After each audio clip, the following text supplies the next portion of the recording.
Hey guys, just want to give a quick heads up and apologize for the audio in this podcast. Unfortunately, because I am on the go, the audio setup is a little bit different and there wasn't a bit of an issue with the recording. Everybody has a little bit of an echo in their voice and it is a little bit grating to hear. I apologize about that. But I figured that you guys would at least want to have this up and have the choice to listen to it or not instead of just skipping the episode completely. But yeah, that's about it, guys. Thank y'all for your understanding and hope you guys enjoy the podcast.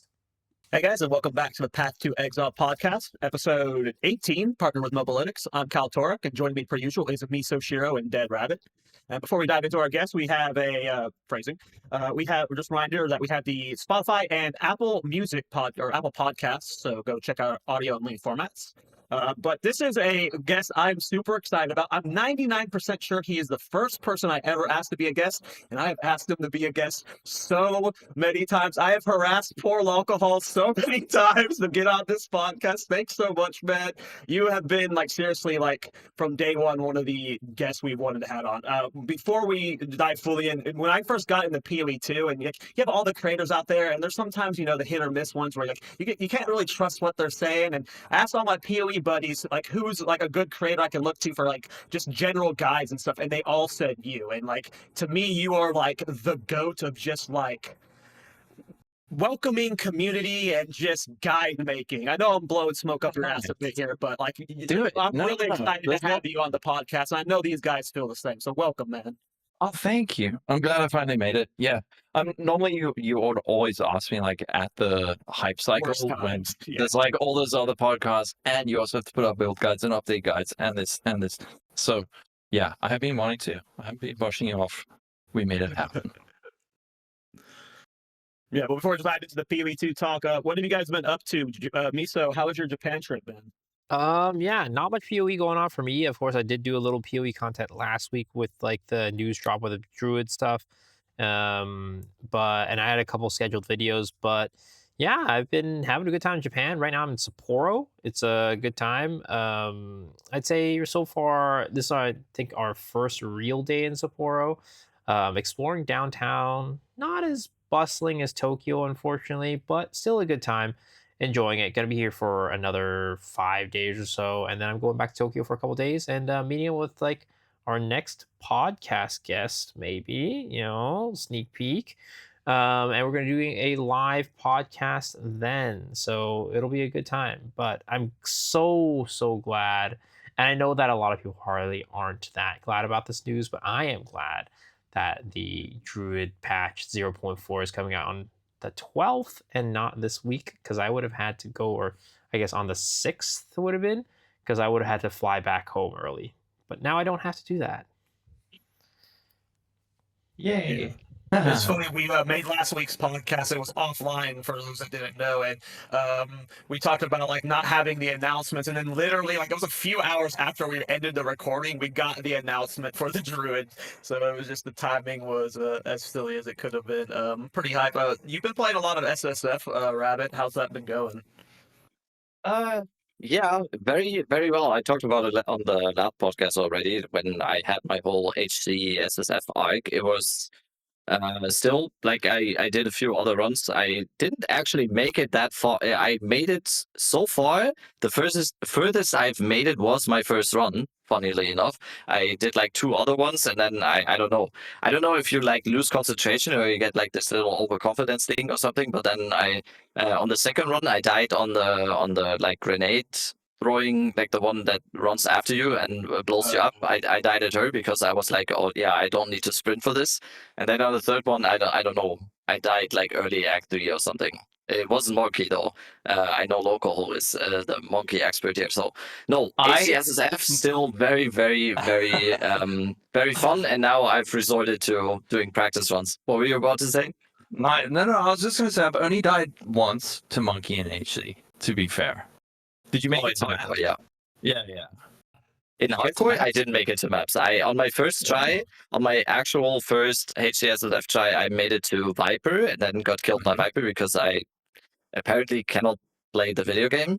And then the other two were kind of throwaways and also a little bit tilted. And now, just today, I finished my first practice run for just campaign. And then that's also SSF. and because I just migrate the SSF characters to the normal, so you have an actual fresh run.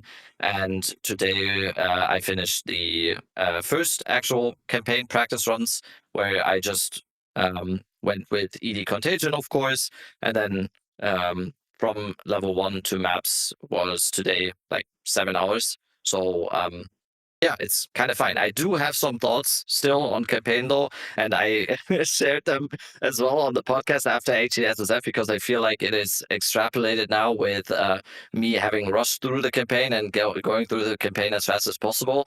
The the scarcity I'm worried about. I'm worried about campaign a little bit in the next update, because I do think probably 50 to 60% of anything loot related was in Abyss, I would think, and I hope they are going to be able to substitute that on the next update, because loot in campaign is still very, very rough. I do get it if you rush through the campaign in 7 hours and you basically don't stop unless you do the main quests and unless you check vendors sometimes or a little bit. Yes, it is definitely a different picture. Someone in my chat earlier today said, yeah, of course you don't get loot because you don't really do anything. You just rush through. And yes, but at the same time, if you actually do everything, and if you point back to town every time you have like a full inventory of to disenchant for regal orbs, and you do this and you do that, and then you do this side quest and you farm Dreadnought again to get maybe a little bit more loot, yes, you will not have the same feeling of the loot scarcity that maybe I have rushing through the campaign. At the same time, it will probably take you like 20 hours to finish the campaign, while I'm through with it in 7 hours, while also having like the pain like that. So it kind of depends on what you want. I still just think. I know we haven't started this topic yet, but this is a rant that is in me, that has been in me for the last 7 hours when I did the campaign run. I feel like it is just, I don't want the campaign to be easier. I think the campaign is awesome, and I think the difficulty level in the campaign is just right. I just want more itemization.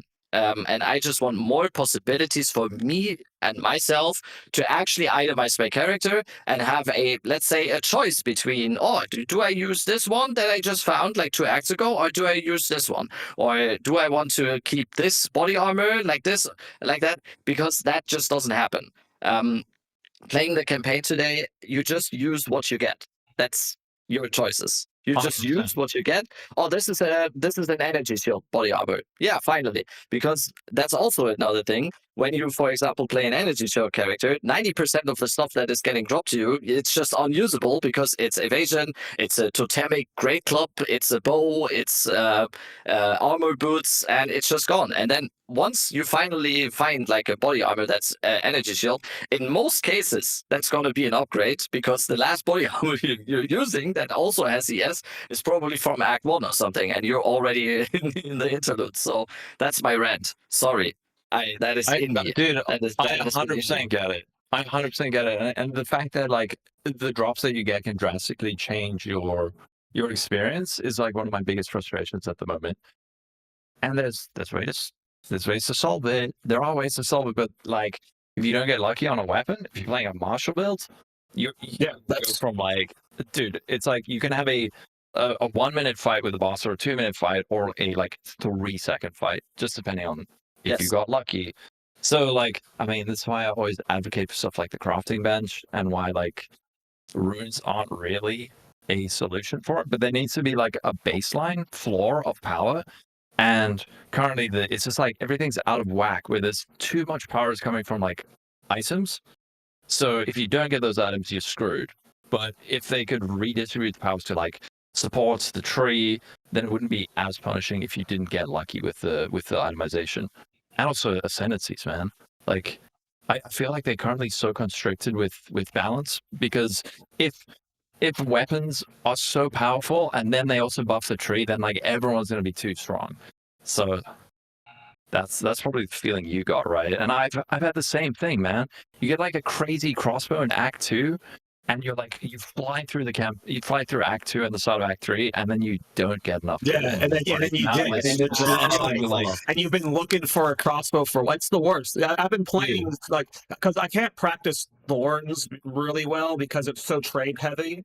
And like trade is just unplayable. Like I wanted to do a hardcore thorns run just for like to get like a semi practice run going and then just try hardcore. And like everything's like all the cheap thorns uniques are like 7C and C. Like it's like I have nothing on hardcore trade right now, so I can't even like I would have to get 7 chaos to even just get the helmet, right? Like that's insane. And like so I wasn't able to do that. So I've been playing my crossbow builds, and it's the exact same thing in Solo Self-Bound. Like my runs where I get a crossbow are night and day. It's like a different game you are playing, and it all comes from the weapon. And depending on the ascendancy you have, like we're about to get we're getting I think Toda and Act 4. So we're gonna get we're gonna get 6 ascendancy points through the campaign. There are some ascendancies where it's like you're gonna get those 6 points, and it's really not gonna transform your character at that point. Like you don't get enough power from some of these ascendancies to where you're transformed to the point where like it's gonna make up for that loss of a weapon. For martial characters specifically, I mainly play martial characters. It's just my solo Self-Bound runs have been like I've been wanting to like just like maybe I'll play the druid to level 30 as Edie Khan because that just seems like the safest and like easiest route. Like because anytime I'm playing a crossbow or a mace build and I don't get a good weapon, I have to trade for it, and we don't get async trade till Act 4. So it's gonna be yeah, it's really bad RNG. Like if you have bad RNG for weapons, you're kind of cooked. Yeah, guaranteed, dude. Like I've said this before, but like there's probably most of the people who despise PoE, like especially PoE 1 players who came and now they hate PoE 2, they probably just didn't get a good weapon. Like that's it. It comes down to that. They didn't get a good weapon. The campaign was shit. They hated it. They closed the game. They didn't reinstall it. Yeah.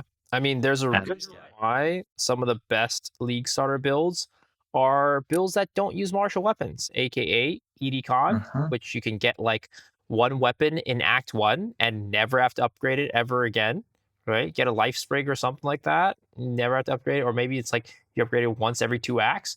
Or you play Hollow Palm, which doesn't require a weapon. And those are 2 of the best League start / leveling builds because you just don't have to worry about a weapon. It really is just that the gear really is just too strong right now. And also the problem with martial weapons is that you got to throw an iron rune into it, and then if you throw an iron rune into it, it means that you don't have an iron rune for that next weapon you have probably because they're pretty dang rare and you have to get lucky. That's the thing, right? Because you probably didn't even have an iron rune. Yeah. And if you do, you're like, oh, but there's a new base in like 4 levels. Should I use it? Exactly. Yeah. It's just the definition of scarcity, and I just don't think it feels good. No. Like I also said, it's not for me. It's not about making the campaign easier. It's just making the campaign less frustrating and more fun and engaging, especially for newer players. Because as like a PoE veteran, it's fun because what we like about the game is itemizing our characters, whether it is in the end game or in the campaign. That is something we really like. But at the same time, for people who have not been like 6,000 hours plus into an ARPG or something, it just shows them this is how this game works. You get an item, you maybe get another item, you craft on this item. This item might be better in this case. This item might be better in this case. Start doing this during the campaign, and like you just said, ED Contagion, like my first test that I just did today, that is probably one of the least gear dependent builds in campaign that you could ever play. I finished the campaign 2 maps with a +2 chaos spell one that I got in Act 1. I couldn't imagine doing that on another build, but even on that build, it just got very, very frustrating. Most of the time, I feel like in that sort of build, the frustration then comes that you just are not tanky enough. When it comes to Act 4 and in the interludes, you really notice that the mobs are actually just, you are perma-clicking your health pot and whatever. And I don't know. It would be just so much fun to be able to actually upgrade your character continuously and just feel also the player power rise and the character power. That's just what an Yeah. ARPG is about, and I've That got to mention Diablo 2 now. In Diablo 2, for example, you kind of had the same thing. The campaign in Diablo 2 is not that easy, especially for newer players. It is kind of rough, and it reminds me a lot about the what PvE2 campaign is like. But at Diablo 2, for example, you can just farm bosses. For example, you can farm counters, you can farm, I don't know, normal Mephisto or whatever, and do that for an hour, and you're gonna have all the gear that you will ever need for at least the next 3 or 4 hours. So I want that so badly in PoE2. And there were a couple of instances where that did exist, like End of Dreadnought, where you could just repeatedly reset it. And they got rid of it. And I was like, dude, this is the most like ARPG thing. And they were just like, nope. Yeah, wasn't there like wasn't in 0.1, didn't Ziz popularize like a beetle that was being farmed in Act 2? Yeah, Those and things like are stuff cool. like that I is I that's love that awesome. shit. Exactly. Like I'm gonna farm the beetle for the next hour and then I'm gonna move on. It's like that over gear and then progress. Like we need more of that kind of thing. Yeah, because you said earlier, like, and you weren't exaggerating. The difference in a fight can be 2 to 3 minutes or 3 seconds because of Yeah. the weapon. Like that's not an exaggeration. Like if you No. have a bad weapon when you're going into like Jamin Ra, that can be a It could be 20 30-second minutes. fight, or it could be a 20-minute fight, all because Yeah. of your weapon slot with your build. That is too much power coming from just a weapon. Mhm. That just seems really bad design. And I think for anyone who's like saying, "Oh, we just want the game to be easier," I think if there is a baseline of power that they can assume from a character or their ascendancies to the passive tree, sort of more deterministic sources versus just did you get a lucky weapon, then they can actually push up the difficulty level because then they can say like it can be assumed that this character will be this level at this point. They'll have like 30 points on the tree and their first ascendancy.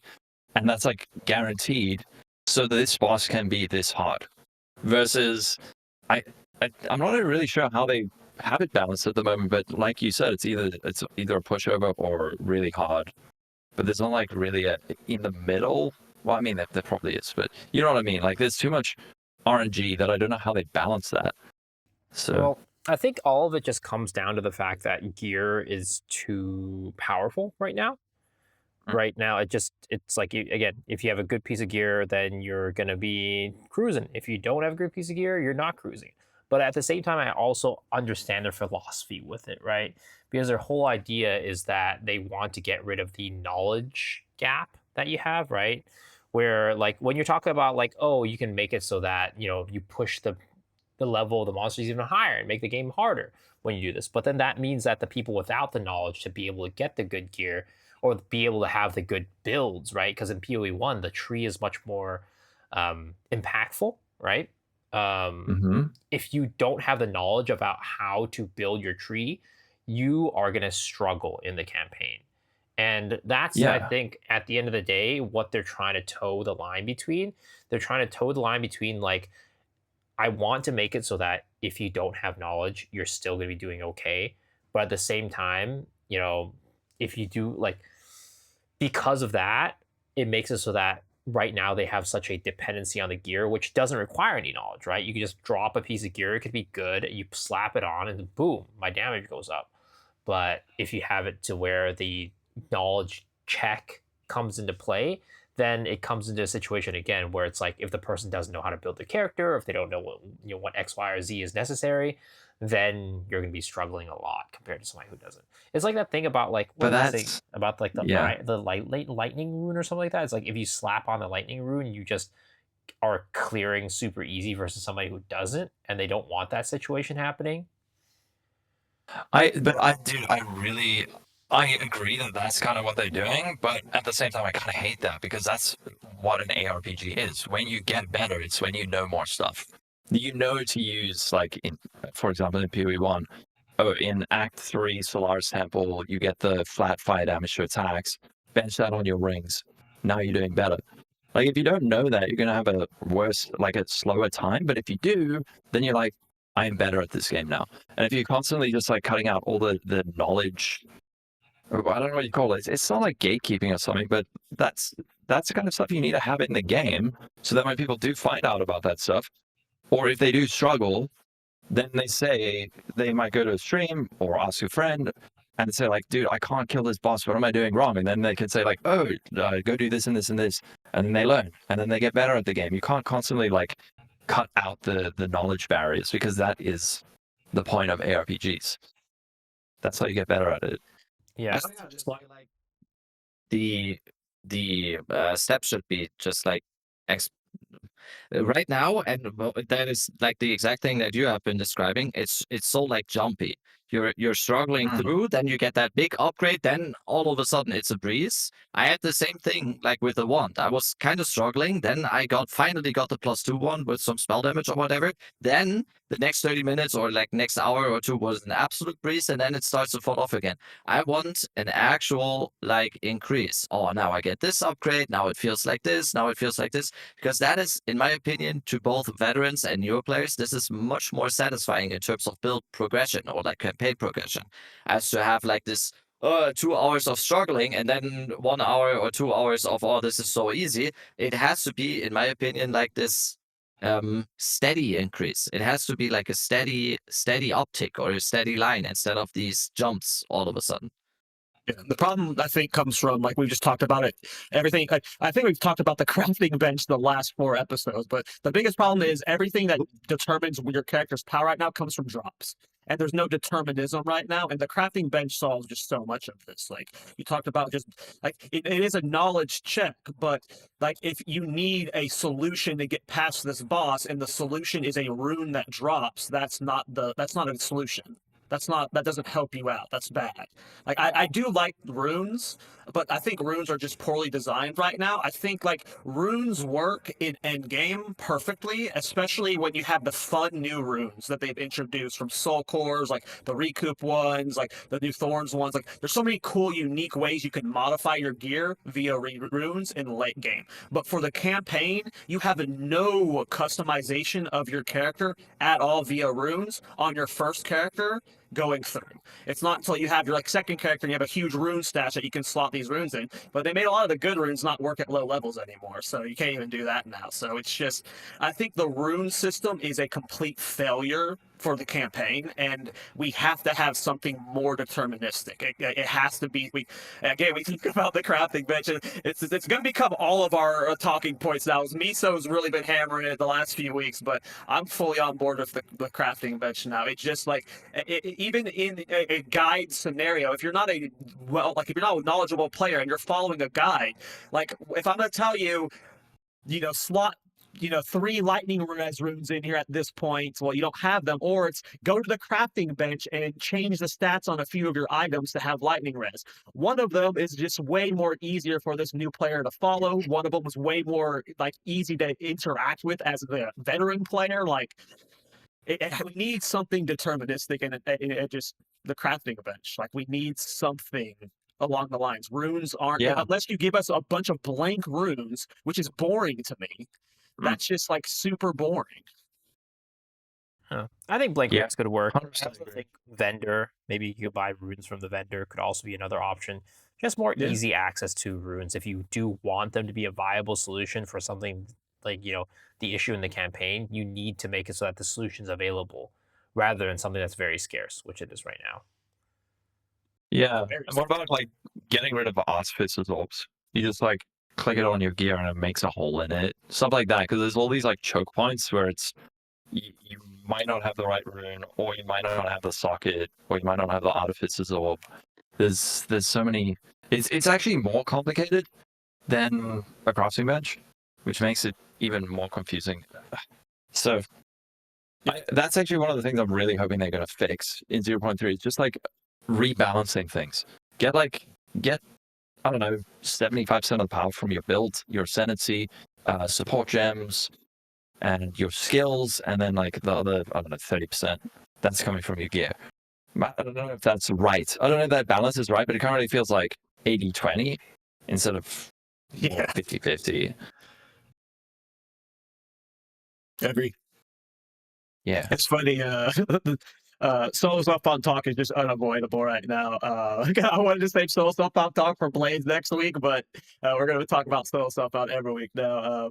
Yeah, it's just it's just a scarcity on loot, and that has to change because it's just so unenjoyable. Because your Yeah. variance in your runs is just too big. It is, and there's just all these like little choke points, like I said, with the Artificer's Orb, but it might also be Regal Orbs. I've got like tons Yeah, of Regal Orcs and Orbs. Proteins, no Regals. Like I cannot progress my craft, even if I have like 10 Exalts. And then there's also this whole thing of like, oh, but then you need a disenchant. Well, now you don't have gold to like buy things from the vendor or gamble, and there's too many things you need to do with what you find, and it's not deterministic enough for it to feel meaningful. Where you've got the Regal and then the Exalt. How many Exalts are you finding through the campaign? Like I don't know, 20 maybe. I was going to say less than Exalts is 20. actually no. Exalts is actually I finished the interlude with 15 exalts in my bank, and Okay. the problem is actually not exalts; it's regals. Yeah. Yeah, Exactly. if you pick up every rare and you go to town, you're not going to get many. It's crazy. Because what you actually get a lot is if you pick up, let's say you play an ES build and you pick up a lot of blue ES stuff, you will get a lot of stuff where it's like, oh, these two stats, this is very, very promising. And then it's like, I have to hit these with a Regal now. And if that Regal doesn't hit, it's basically ruined. And then the Exalts are not really the problem, but the Regals are kind of what I was always so like worried about when I hit stuff with the regals. Exalts kind of fine because it's kind of whatever, because most of the time you're mostly using stuff that has like 4 mods on it or something, because mostly you're using just the rares that are being dropped to you and have like half decent stats or whatever, or have at least a little bit of resistances. It's it's exactly kind of what I said already. It's not something that you decide on. The game decides it kind of for you, Yeah. because it gives you the stuff that you will end up using 90% of the time. I'm gonna I think push we back need a little bit. POE1 essence. Yeah, I'm Go gonna ahead. push back a little bit on the Exalt stuff, and I still do agree that we need more Regals, but I also don't think you should be in a situation where you have 0 Regals and 15 Exalts, because what it means is that you're saying like, oh, I put the Regal on the gear and it's basically useless if it has a bad stat. That's not true, because you can still roll at least 2 more prefixes slash suffixes and Yeah, or one more. So you what you should be doing in yeah, that case, is you should actually be slamming the exalts onto the gear as a replacement for the regal. But I still do agree that there's yeah, not enough regals. But I think that there's a mindset thing that I also have, that I think that Yeah. exalts are very valuable, so I shouldn't use these. Whereas I should probably be using them more than I actually am, rather than just being like, I have no Yeah. regals and I can't do anything about it. So instead of trying to hit 4 pieces of gear with a regal, what you should be doing is hitting maybe 1 or 2 pieces of gear with a regal, and then filling the rest with exalts. Yeah, I remember us having this Yeah. conversation going into 0-3 where I was asking you guys how you guys progress the campaign. Because for me, like when you play off meta builds, you're usually trading as you're going throughout the campaign. And I was like, I trade my exalts, and you guys are both like, no, no, no, I hoard all of my exalts till endgame. I don't spend a single one if I don't have to. And that's not how it should be, in my opinion. You should be like exalt slamming throughout the campaign. You should be encouraged to, rather. Yeah. But what I was saying, what I wanted to say was, I think we need PoE1 essences, and I think they need to be way more frequent. You need one in Dude, every single yes. zone. You need to be able to just essence slam your gear, because like it wouldn't feel as bad if I was just like given a free rare every time I got an essence that was like it's gonna have a good stat, hopefully, and then I can like it just we need way more ways to get rares, and the first thing I think about is PoE1 essences. Like those are awesome. 100%. I wanted to say that, but I'm I'm scared already of getting called like, oh, just what do the people say? Like, oh, if you want PoE1, just play that. But yes, we don't carry Essence. anymore. Yeah, You don't care. exactly. Good. Okay.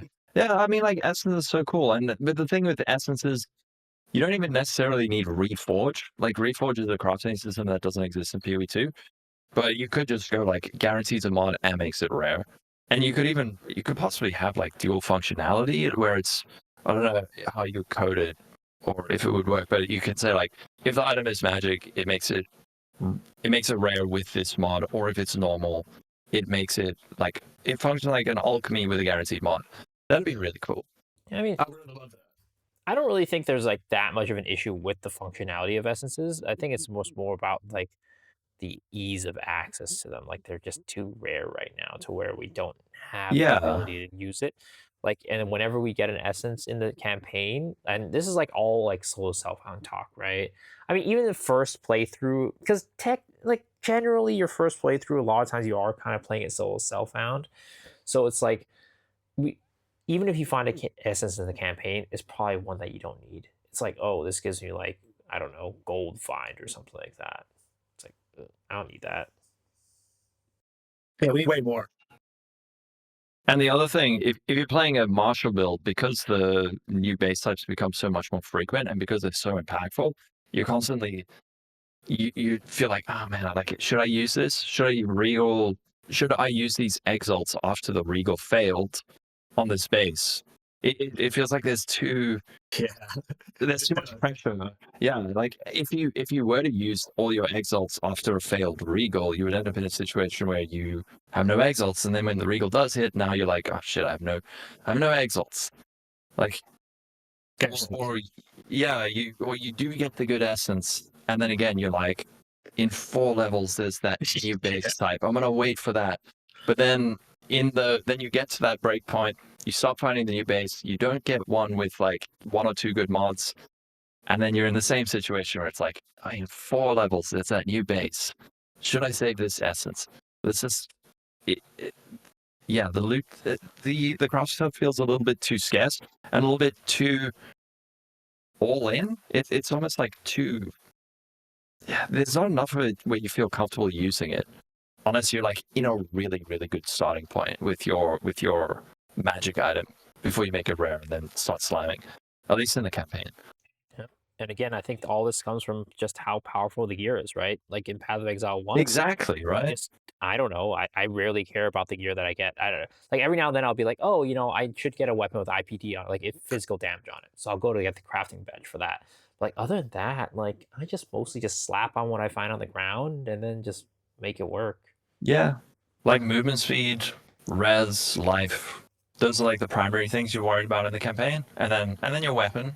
For sure, like if you're playing an attack-based build in PoE1, your weapon does have a very big impact, but there are so many ways to supplement your damage on your weapon that it's not as impactful if you have like a slightly worse weapon. Because you can go and like bench on flat damage on your rings, on your gloves. You can there's all sorts of things you can do. So that leaves the whole campaign feeling a little bit more not like I don't know if deterministic's the right word, but there's like a baseline once you have a certain amount of knowledge. And that's the thing, is that I think they're scared of saying like, oh, if we put the crafting bench in the game, then people who don't know about it are going to suffer. I mean, I But- just think that one of the biggest problems with the crafting bench in PoE1 is the fact that you just don't have it in the camp. Like you have to go to your hideout to use it. Why is it not in town? Like, why is it not right True, now, right? right there in front of you, where you're like, oh, I should be using this? Like, I know, Yeah. like, I'm sure a lot of people just go through the entire campaign not knowing about it because you have to go to your hideout with it. So I think that, like, 100%. like honestly, like the complexity or the difficulty with the crafting bench doesn't come from the fact that the crafting bench is confusing. I think it comes from the fact that that you don't even know it exists. It's hit. Yeah. Yeah. But that's the kind of thing they can fix in PoE2. You like find Renly's tools, you get a salvaging bench, and he's like, hey, here's a weapon, like a crossbow. Use this orb of like alchemy on it, and then here's like a, I don't know, transmute, go craft on flat physical damage. And that's like a quest. And then people know about it. Yeah. Yeah. And then you Go have back- it in Act 2 or something as well. And it's like, hey, go craft resistance on your thing. Anyway. Yeah. Go back to what you said about how, like in solo self-found, it feels like it almost feels like you're never worth it to slam into something. It's like always feels better to stay for the next item. As a trade player, that's how I feel with the currency right now. It is never worth it to exalt slam an item. I can always just trade for an item that has the stats I need more efficiently. Like in the campaign specifically, I would almost always search for if I'm playing a crossbow build, I will go buy a 1 exalt crossbow every single time. That's a face. That's a massive failure of itemization, in my opinion. Like, you That's how the should whole not thing have to do that. But you're right. Like Mm. I mean, it just makes sense, right? Because there's like so many weapons. Just speaking of weapons, I'm looking for withered wand on my build, for example. There's so many things. I need to get like 20 different weapon drops in order to even have a chance of having maybe one withered wand drop. And in a trade sense, it just makes so much more sense that it would be so much easier for you to just trade for dirt cheap anything else, because there's probably another person who's playing a crossbow and is getting 20 withered ones in act 2 or whatever. So yeah, I just think it's a little bit sad and boring like that, because I, even though I am a trade player, I would like to see, especially in campaign, more people be able to actually not have to rely on trade. I think especially for campaign, it is a good sign for the game's health if people don't have to rely on trade in Act 4 when they actually get trade. Some people get to Act 4 and are like, oh, as soon as they get it, oh, come on, let's um, spend my 3 exiles here. I think it would be cool if you don't even think about trading once you or the first time you actually think about trading is actually an endgame. I think that's how it's signed for the game's health. And you can still do it. Like if you actually want to fly through the interludes and whatever, yeah, go for it. Buy a crossbow for 5 exiles or something.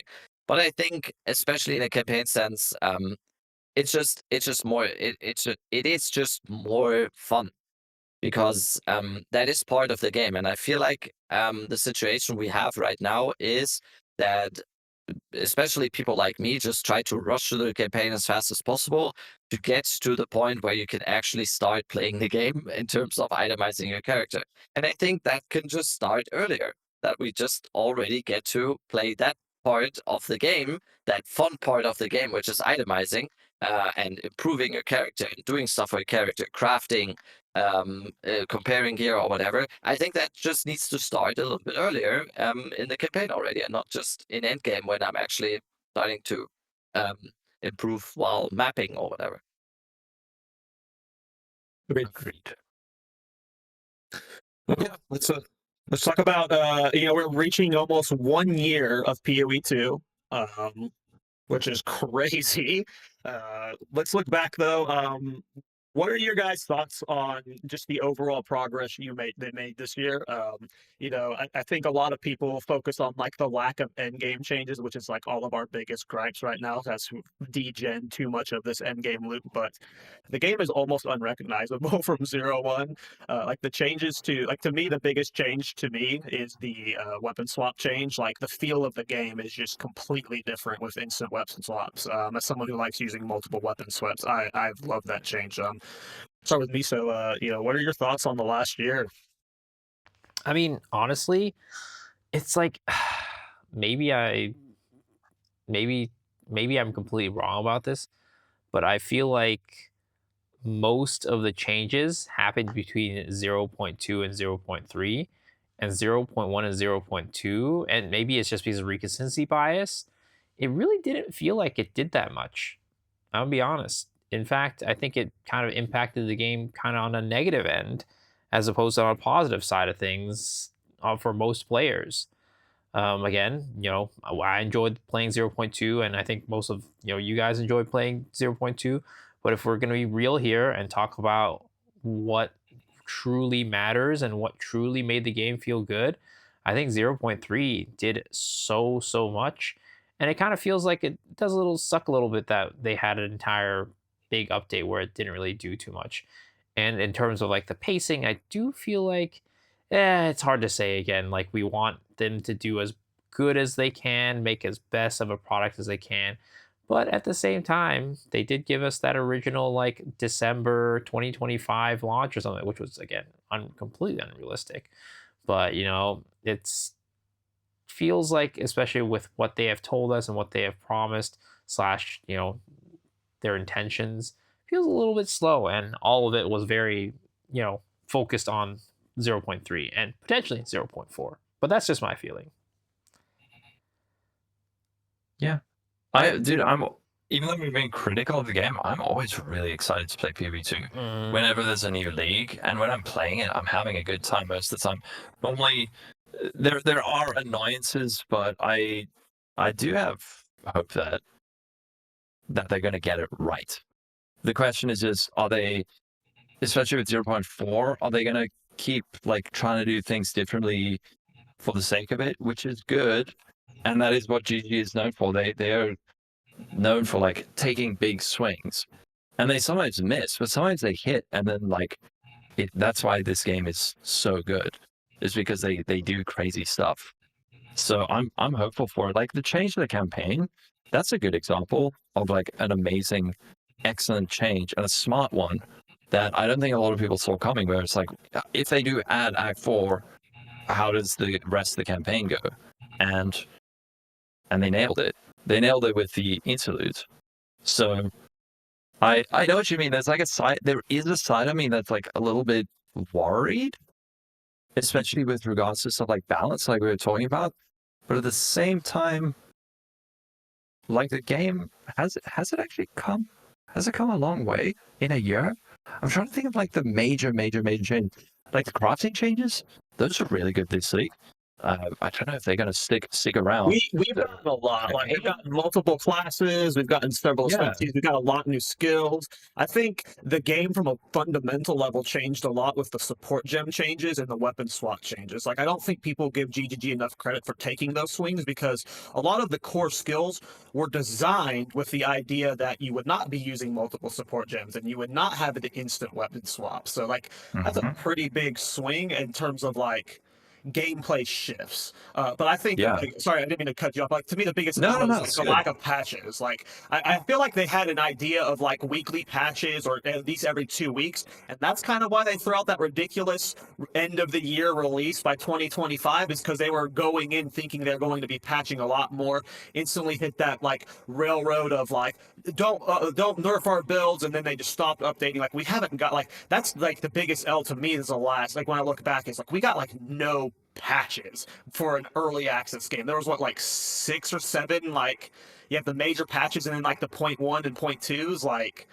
that's really bad and like it should have changed a lot more if it had more frequency of patches. But there were It's the definitely biggest big thing. fundamental changes. Yeah, yeah. I mean, there's been a decent amount, but for early access, I think the thing a lot of us were expecting, and the thing that I've heard every single content creator say is you guys need to start balancing mid-league. You have to, for some reason, they are just so stubborn about mid-league balance or like adjust stuff, dude. Like and they say, oh, people will be angry or people will leave. There's a way you can do it. You have it on a cadence, on a regular cadence. 1 week, you say, these are the upcoming patch notes. So like prepare yourself. You have a week to prepare. And then the patch drops. And then a week later, here's the next update. Give people free respecs. But I think that's why it feels so slow, is because there are 4 months between major balance passes, and the major balance passes we've had so far haven't been that big. And I'm hoping if they would change their stance on that, I think that would be so good for the game. So good. And I've not heard one single good argument for why they aren't doing that. So do any of you guys remember when? So in 01, GGG nerfed a build, and there was like it was one of the more popular builds. It got a lot of lashback. Comments. That's when they wanted to stop doing that stuff. When you remember that time, was it only the community that was doing the noise, or was that creators as well that were lashing back? Because I agree with you. From my perspective, I've seen most, like almost every creator, like say they want more balance changes. Maybe not Yeah. necessarily giga nerfs, but I don't know why they felt the need to just hard stop. The game needs balance patches It all the time. does. But they did it in like the worst way possible. And then they're using that as their gauge for community response, which was like overnight, just patching the hell out of stuff. And then obviously people are going to be pissed because they've got like a bricked build, not enough gold to respec. That would annoy anyone. But if you give them a heads up and make just say respecs are like 50% off for early access, there's ways that they could do it right. But they did it badly once and then like panicked and now refuse to do it again. And I don't know why. I don't know why. I'd love people to push more on that in the dev interviews because that's going to make this game progress so much faster. Yeah. Yeah, I feel like I that's just Yeah. Go ahead. I just feel like that is supposed to be what an early access game is. And ever since the game went into early access, I am a huge fan of the game. Obviously, I've played like close to 4,000 hours of this game in the past year. I love it. Really? Yeah, I have 4,000 hours. I'd say it's a Wow. lot of age. Okay. It's a lot of He's it's a not hideout warrior. like that. It's a Yes, lot. Yeah. yes. I probably streamed the game. I would say 2,000 hours in the last year or something. I don't You're know. a beast. So I love the game. It's amazing. I just feel like it's a little bit weird to me because at the same time, um, it doesn't seem like it's being treated like an early access game in that sense. I am all for just testing the hell out of it if it means it will push the game towards a state where at some point they can say, okay, we have tested all of this and it is ready to go into full release. At this pace that we are on right now, with having a league basically a league every 4 months, and then having these drip fed content updates or like more stuff being added into the game. I'm just worried, like, when is it actually then the finished 1.0 stage, and what is that going to look like? Because I don't feel like there's a lot of testing to be like being done right now because um, we get like this big league update. They decide on what the patch notes are going to be for that, and then in the last two instances of 0.3 and 0.2, we get one big mid-league patch without balance changes. Mostly, it was like in 0.3, it was they It's a tower. reworked the tower system. In 0.2, I think there were some new uniques added, some stuff like that.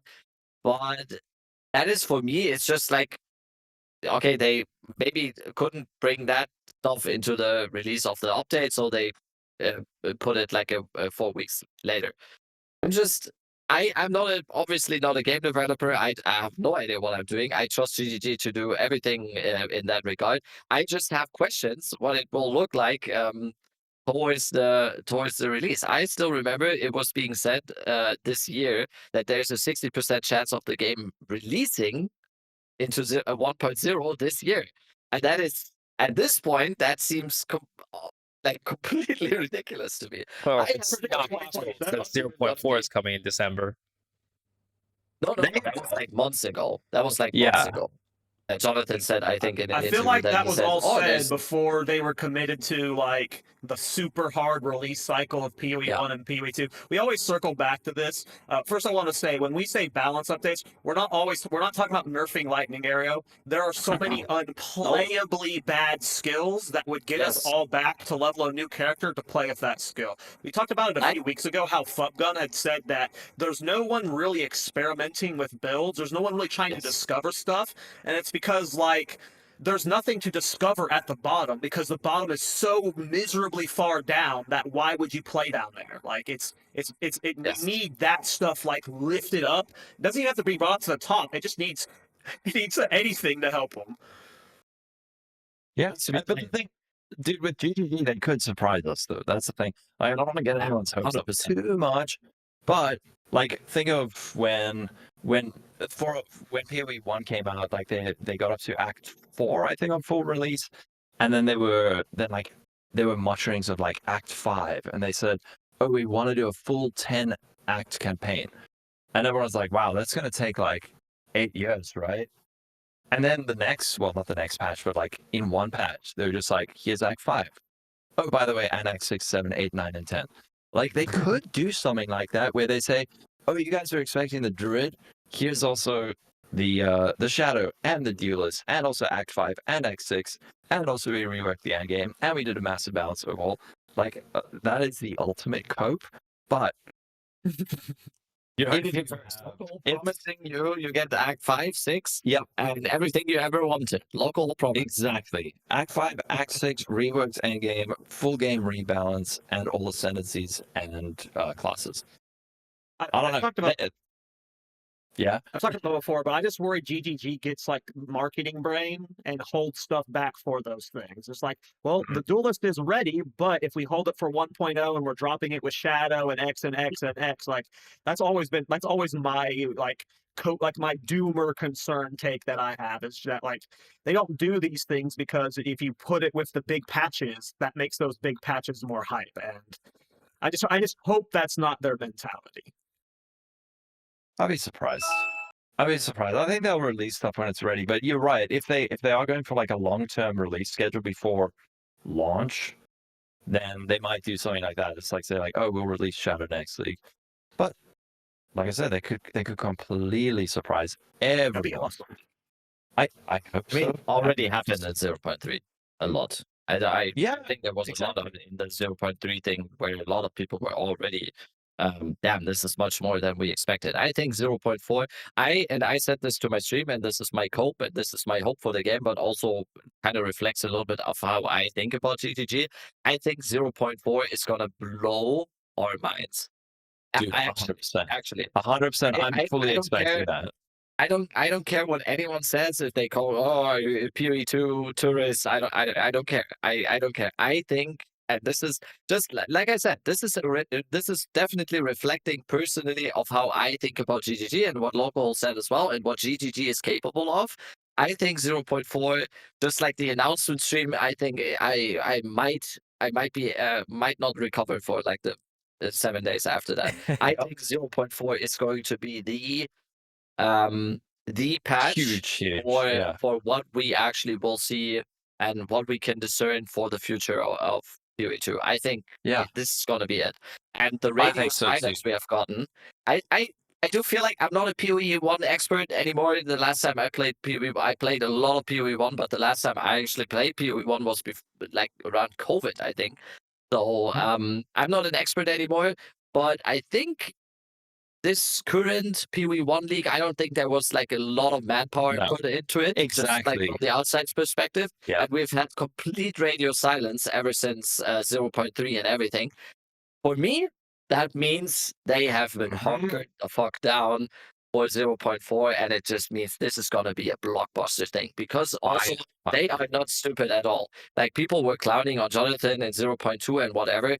He knows what the fuck he's doing. Like Mark and Jonathan are the actual right people to lead that game studio. They really know what they're doing. They know how to hype us up, and I think they are like rubbing their hands together with their employees and whatever and everyone who's developing in game. I think they know that 0.4 they can absolutely turn not turn the narrative, because I think like the narrative has already been turning ever since the 0.2 debacle, or however you want to call that. It just means that now it's like a rocket ship. For me, it's just like I believe I'm on board, and it's Christmas. Yes, You gotta forget. thank you. You gotta remember it's Christmas. They want people's money, so they gotta pull out all the stops. Wait, what? One thing, This is a one thing to business? keep in mind is that Druid has essentially been like Druid was planned to come out in 0.2. And then it was planned to come out in 0.3. So like everyone's like, they've been working so hard on Druid. Druid's been realistically done for a long time now. So it's not like it's been like the bulk of the work leading into 0.4. That's probably been most of the end game overhaul, hopefully. I'm not as I'm actually still, even with like the people have saying like the PoE1 league wasn't like as flashy as they would hoped it was. And that means that like maybe PoE2 league's getting a little extra love. I'm not there with you. It looks like Miso was nodding along with you there. And agrees. I'm not 100% there. I'm going in with not like trying to get my hopes too high. I do think that they might.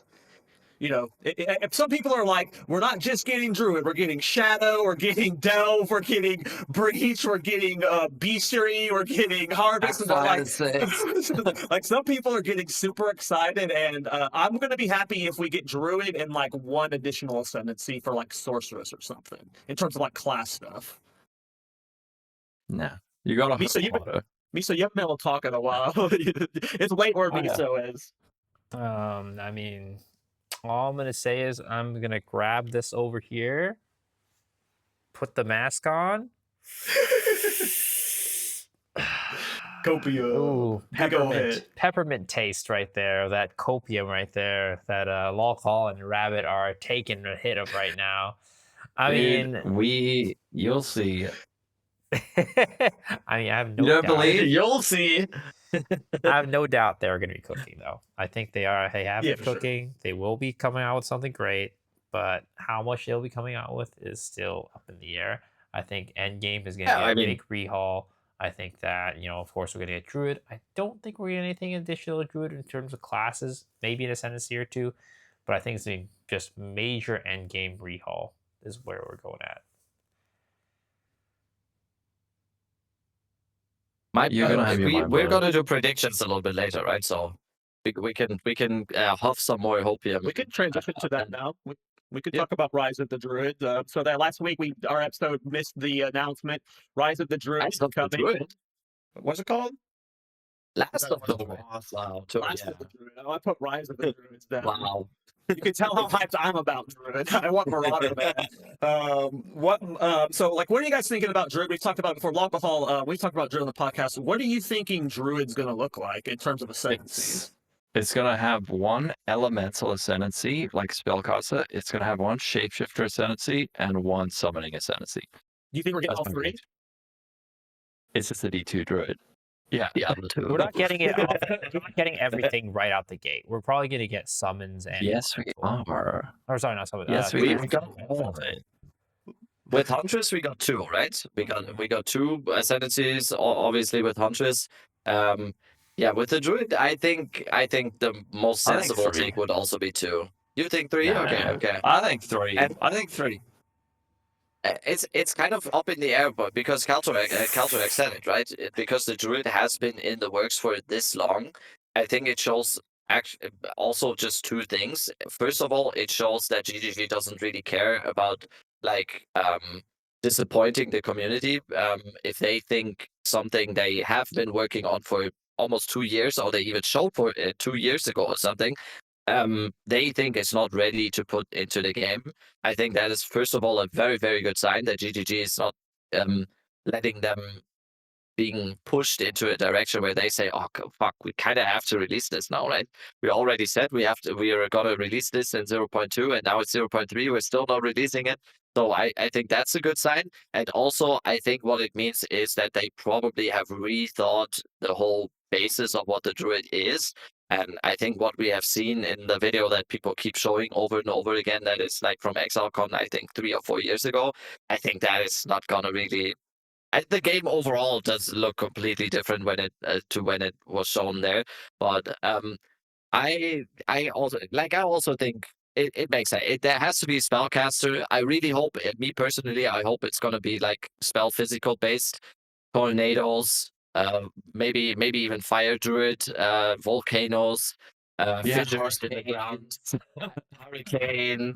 Like I don't know where they could get some ideas like that from. It's like you could have a volcano, and we already saw the volcano, right? And then I think there has to be a summoning one where you can summon some wolves or a raven or like a worm in the What about ground. like a poison vine? Yeah. Yeah, That's so creative. true. So no, it's just a good idea as well. It is. That's how it should be. And shapeshifting, I think that's what most people are excited for, right? I think what I think is very, very interesting is that it seems like the shapeshifting is not limited to the druid, the talisman weapons. We might be able to talk about that a little bit because I don't know what the implication there is, but it seems like it's just gonna be there's I gonna hope be that's more not- shapeshifting. So I'm excited. I'm excited to be a lit shapeshifter. So I don't know what to think Dead about eye that. shapeshifter. That would like explain why like I believe the rumor was that animations was the holdup for the druid, and if they do have Yeah. animations for every class swapping into a shapeshift, that would be a good reason to hold it up and make sure that's Yes. polished. Yeah, that's where my head's at, is that the talismans are where the shapeshifts are at. I'm like I probably shouldn't go into it with expectations, but I have like a plan of how I want to play druid, and it's very much how I play druid in like classic WoW. In classic WoW PvP, ability, you are like shape shifting all the time. You're in travel form, cat form, bear form, cat form. Like you're really flip flopping around, and I'm really hoping that I have like bear form for tanky moments, for bossing, and then my weapon set too. I'm really wanting to use the weapon set passives, maybe like on a witch hunter or something, and have the weapon set 2 be for the wolf form, my high mobility mapping. Like I already have a plan, and it's probably bad to go in with some form of plan because we have no idea what it's going to look like. But that's what I'm wanting is like weapon set 1 bear, weapon set 2 wolf, and you're like literally just yeah. That's my hope for druid. Yeah. I mean, I don't think we need to do too much like theory crafting or whatever with the weapons, the transformations being tied to the weapons. It's just more of just like how the game typically kind of works, right? We have a weapon, like martial weapon, right? And we have skills tied to that martial weapon. And you can't really use any of those skills from, let's say, mace on a bow. So it would make sense that that would be the case with talismans and transforms. And you can use martial weapon on any class. Doesn't matter, just as long as you have the stat requirement. So I don't really think there's needs to be that much like speculation. I think that's exactly how it's going to work. I think the reason why there's speculation is like anytime someone pushes back on me for it is because the old ExileCon footage showed shapeshift like skill gems, and that's footage from like 2 to 3 years ago. So it's like obviously that could change. Like I think we had old footage of like portal scrolls. So Shapeshift gems, right? It's or skill gems. It's just the skills themselves like are going to be tied. Of course, are we tied to a specific martial weapon? Like we have a skill gem for I don't know storm Right. wave, I and see what that's you're saying. tied to a quarter staff. So we can have a maul for bear tied to a talisman. That makes sense. I We'll have just to want see to how it play plays out. AD Contagion on Druid. It's in a good spot for it. Are you really That's- going to play that's AD why I'm Contagion? hoping- Yes, Really? yes, I'm ready. I'm ready to play ED Contagion on Druid. At least it's possible. Like you could play ED Contagion on every style of Sanity. It's just the best way to get through a campaign. And then once I'm done, I can switch to whatever I want. No, I don't know yet, obviously, but it's just like it's very it's I was kind of on the train to not go ED Contagion again, but a lot of like the feedback in my community, and I still get a lot of comments about it that. There is, for example, a lot of people that last league played Lightning Arrow, for example, and a lot of those people now come to me and say, "Oh, I'm definitely gonna try out ED Contagion as the league started next week." So there's definitely an incentive for me to go ED Contagion again and further my brand. It's a good brand to have. I'm just ED Contagion guy, I guess. It's a good brand. It's a big one. But yeah, I'm down. If there's a caster, let's say there's a caster or a minion focused druid ascendancy where it's just like the sanity points basically just mean you get like a wolf, or you get like a bonus to your energy shield, or you get I don't know, you get like a tornado around you that is like an elemental storm, it does damage around you or something. You can easily do that on ED Contagion. That's the beauty of it. And the starting point for Druid is pretty good for that, because all the chaos stuff is on the top side, and you're I think 2 more points away than the witch from actually starting at that position. So it's I think I think it's meant to be. I think it'd be cool. And people want to see. People are gonna be shape shifting, and I'm just gonna do the old stuff. I'm just gonna do what I did for 3 weeks now. So Yeah, I think it'll be more popular than you think.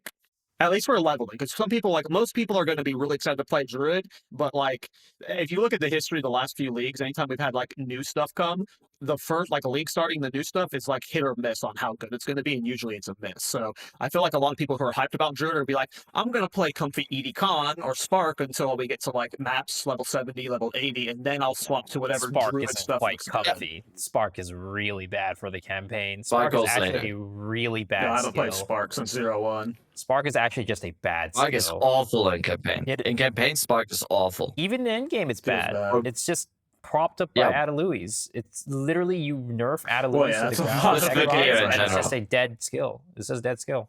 Ada Louise is just too cracked. It needs Just to in go. general, like if you start to have good gear, Spark becomes good just by the mechanics of what the skills. But the skill itself is just It's only good if you have really good gear. Mhm. That is exactly my progression in the last league. I just went ED Con for I think 7 days.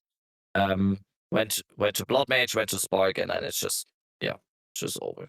But probably not gonna do that this time. I'm really interested in just getting a druid up first, and if it has to be ED Contagion, which I think is not gonna be changed at all because people are already telling me, oh, ED Contagion is probably gonna get nerfed. That's ridiculous.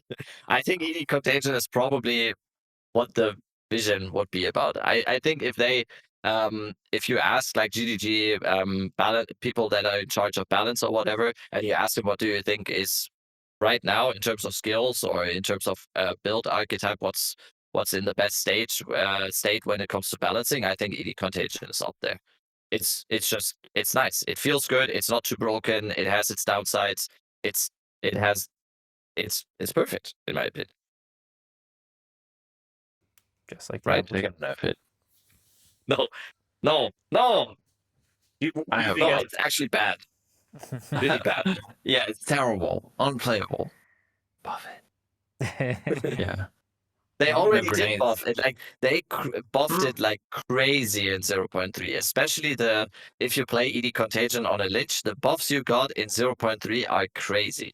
Because the Tech Rods gem for the boots was absolutely crazy. All the low life tech was just. I talked about that, but yeah, if it just stays the same, it's gonna be so solid again. Same with Hollow Palm. I'm definitely on the fence if I want to start. I mean, I do want to start Druid for sure, but at the same time, I'm going to be updating my Hollow Palm build, and we'll see if there's enough people who want to see Hollow Palm. It might be the first league that I don't start the new class, but 90% chance I'm probably just going to start Druid and just rock with it and see how it goes. People love that, man. In terms of content and like guide updates and stuff, you can be on top of all the new tech, and you're gonna have a lot of eyes on it. So that's what I'm gonna do. I'm going if there is no other class being released, I will 100% go Druid and like test all the skills. I actually Same as don't Amazon. want to like start Druid. I Me too. really liked my Bullet Storm Witch Hunter. That's my favorite ARPG build I've ever played, and I really want to league start it like badly. But my community really wants me to play Druid, and I just see the benefit of league starting Druid. Like there's like it's like as a build maker, it's FOMO. It's actually just FOMO. I want to be a part of like that initial wave because you never know if like your build is going to like stumble upon something because like you're using the skills like in a different way or something, and there's just so much fun with Druid's potential. It'll be every new class because I feel the same way about Marauder. I feel the same way about Shadow. I feel the same way about Duelist. Like they all just seem so exciting. If we ever got both dropping in one patch, I would have an anxiety attack because I wouldn't know what to do. So I get it. I just also think there's definitely a way. What I've been doing for the last 2 leagues for League Start, I avoided the most popular build, and it worked out really nicely as well. I did a vote in my Discord about how many people are actually gonna want to League Start Druid, so Druid as their first character in the league, and it was actually 50-50. 50% of people said they are not gonna start Druid. So I think with Druid, it is going to be a little bit special because we have been blue balled a little bit by the Druid, and it's not like this surprise thing. With the Hunters, it was kind of when they released like the Dawn of the Hunt, most people said, oh, yeah, it's probably going to be Hunters and everything. But with Druid, it's probably the effect of the new class is probably going to be a little bit extrapolated because so many people have been like making themselves believe they have been waiting for this for a long time. You have people like Talkative Try who's been talking about the Druid for like 6 years now, I think. At least in my mind, it seems like 6 years. So yeah, I think it's going, and also I think the Druid is probably going to be pretty versatile depending on the ascendancies it is getting. But we'll see. Everything will kind of be decided once we have the announcement stream and once we see there everything. We can obviously the speculation is kind of fun sometimes, but we'll see in the end. Yeah. It also depends on other ascendancies, of course. If, for example, if Deadeye is untouched, that is also something that I think a lot of people will default to as a league starter because Deadeye is just that strong of a league starter. no matter what the build is. Doesn't really matter if it's lightning arrow or whatever, because as soon as you have tailwind, it's just gonna be easy pickings from that on. So yeah, we'll see. It might actually be a beneficial thing if a lot of people default to the druid now, because it will kind of maybe shake up the meta again, like of the ascendancy choices that people take, because Deadeye is so um, dominant in that. Yeah, I do Yeah, think I it's a wait and see. We'll see. Like I was gonna say, well, that's 50-50 now, but we'll see after the live stream. Will that change? Yeah. it's Yep. 50-50 now. We have to wait till we get the Fup Gun tier list, and then we'll know what the ascendancy skew is going to be. I mean, Fob already said he's probably just gonna play Deadeye Lightning Arrow again. What if it gets nerfed though? Yeah. He might play something new. Get He'll on play the grenades. If LA gets nerfed, he'll play grenades. Yeah. Yeah, it's Because I mean, grenades are still gonna get nuked. Dude, I didn't see anyone really like on League side playing crossbows. And It's crazy. I dude, love in crossbows. my League start build guide, I put the B word in it in the title of the video, where it's like one of the best League starters for 0.3, and then I panicked because one of my friends arrow messaged me. He's like, "What are you doing? You trying to get cancelled?" And I was like, "But it is. No. It really is." And then, Grenades are good. dude, and then the tier list came out. Guess what's at the top of that list? Freaking Grenade Deadeye. It's not mentioned anywhere, but I mean, I feel validated. Grenades are disgusting. Grenades are nuts. I've been playing grenades on my Witch Hunter because I just love like the crossbow shots, but grenades like Oh, make my process just so smooth. They're so overpowered. Like they're gonna get nerfed by 50%. I think They'll so. be so I strong. think grenades are definitely getting nerfed and still They going need to to be be. good. Yeah. We will see. Back to the druid real quick. You said earlier that like I know we don't want to do too much craft on it, but like I just get excited about the potential of it because of the position on the tree defensively. There's just a lot of potential with like recoup with druid. You have like recoup like one. I think I'm really desperate for mana stacking to get buffs, and the druid's position on the tree would make mana stacking recoup work. It would make life stacking recoup work. You could do energy shield recoup work. You can do energy shield armor recoup work. Like that whole area defensively is like that's where I'm getting my hopes a little too high. It's like I want that entire like that passive tree is like prime for being perfect for like recoup playstyles, but then you also have like how good life stacking could be on the bear druid. You have like the armor stacking that got really good in patch 0.3. Like it's in such a perfect spot where it's just like I hope it's going to be tanky because I am excited for Delve. We have the potential new league mechanics coming up, and Really? predict that. And you don't like Oh, Delve? that was no, I love Delve. It's one of my favorite leagues ever. I love but Delve. It's my I favorite. think it's just like, do people actually think it's coming? Or is Yes. this Yes. really? Yeah, Oh, I it's don't. real. You do? There are a lot of I mean, people I who are on hope the so. Copium train, all because of the data mine. Like anytime I Yeah, think it's data data mine. mine, people just like it's next, it's next, next, next, and we've seen that's been wrong plenty of times. So Delve I might mean, it not makes be sense. coming, but It makes sense in terms of like if the fossil crafting comes, that fits in with PoE2 super well, especially after abyss crafting. But I mean, I'd be surprised, but I also at the same time wouldn't be surprised, right? If we had like Dead Rabbit and I are coping that, only 50% of the player base is going to be playing Druid because the other 50% is going to be playing Shadow. I mean, Delve could happen, right? what do you think is coming? I have no idea. I genuinely have no idea. They always surprise you, but Delph, there is Nico in in one of is it the interlude or is it Act 4? Act 4. Yeah. Act 4, you Yeah, see you stumble soul upon fight at least. He's following the soul fight. Yeah, so it could be that. Could be that. Could be something completely different. I have no idea. Breach But 2.0. I'm hyped for It's a that. new league. Please, no. Don't. That that's what I'm most excited about. Like Druid's cool, but it's not like foundational. The foundational stuff is what I'm really excited about. It's them reworking the Atlas passive tree, reworking the passive tree in general would be really exciting. Like support gems, their like philosophy on balance in general. That's what I'm hoping to hear, especially in the Q&A with Ziggy afterwards, because like Druid is it is great. It is exciting, but there's so many things that need to be fixed, I think, that they could do.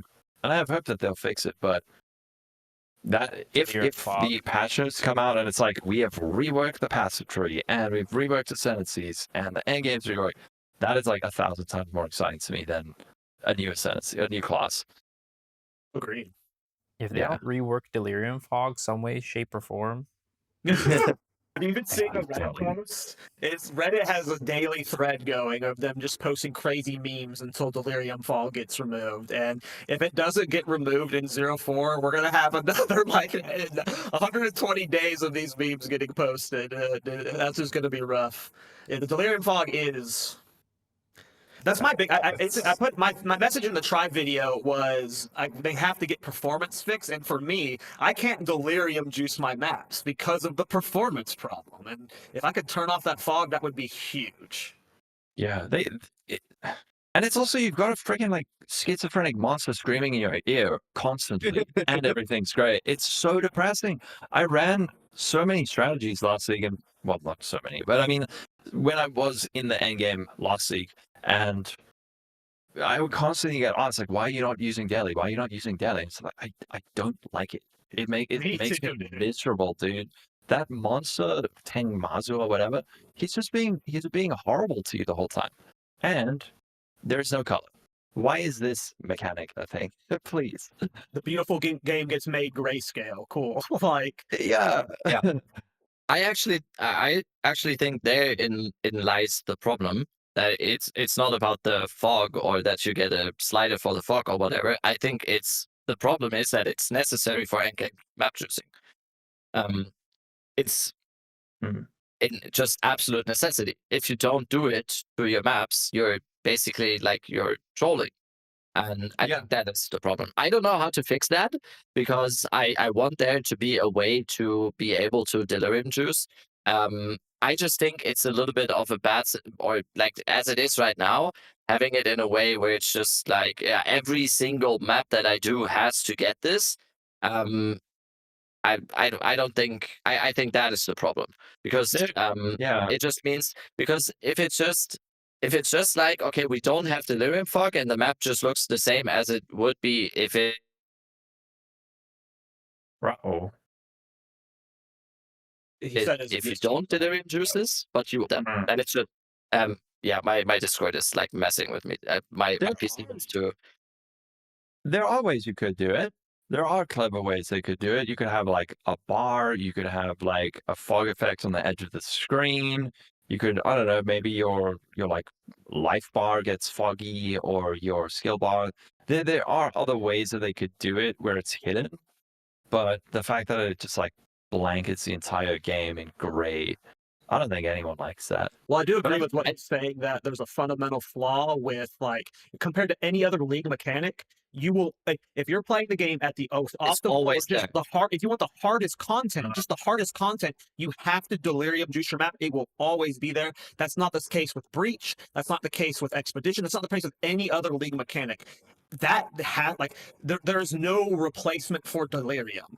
To where like if you're And doing the highest level content, you won't be putting it on your maps because there's like you're not putting like breach version of delirium modifiers on your map, right? Like it only gets slotted up by delirium, so you're always gonna want to do it. Mm. And if it's just like required to have on every single map, then it's just an extra step in crafting every single map. It's just like, yeah, and now I put delirium on there.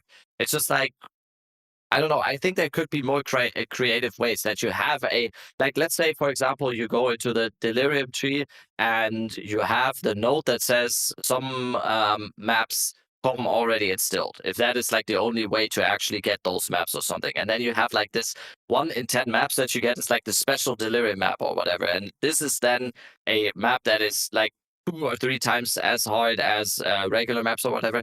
I don't know. I just think like it's if you want to play the game the right way, an end game, and you want to play maps the right way, you have to put this on every single map, and then it's just like it's oh, Uh-oh. and I it's think boring. we lost him. There we go. You're back. Yeah. Yeah, So I because think it's like a what other league mechanic can you apply to like a physical map? That's it, right? Like in It PoE is. one, it's the same. You add your daily, stop but now. you add like a daily orb to your map. It doesn't take up any points on your tree. It doesn't take up any scarabs But yet or it like. doesn't feel required in PoE 1 like it feels like in PoE 2. I mean, endgame juices would probably disagree, but That's yeah, my it's not question. as Is like, required. how required is it? Because to me, like I'm sure you guys as build creators, you mentioned it just here briefly, but we see all the time, like if you put build footage up and you don't have like a handful or a majority of your map showing delirium, you're gonna get comments like this build's like bullshit, he's not showing delirium. Like it matters because it is one of the most important ways you're scaling difficulty and getting more loot, and there's just nothing that compares to it in PoE2 right now, in my opinion. Yeah.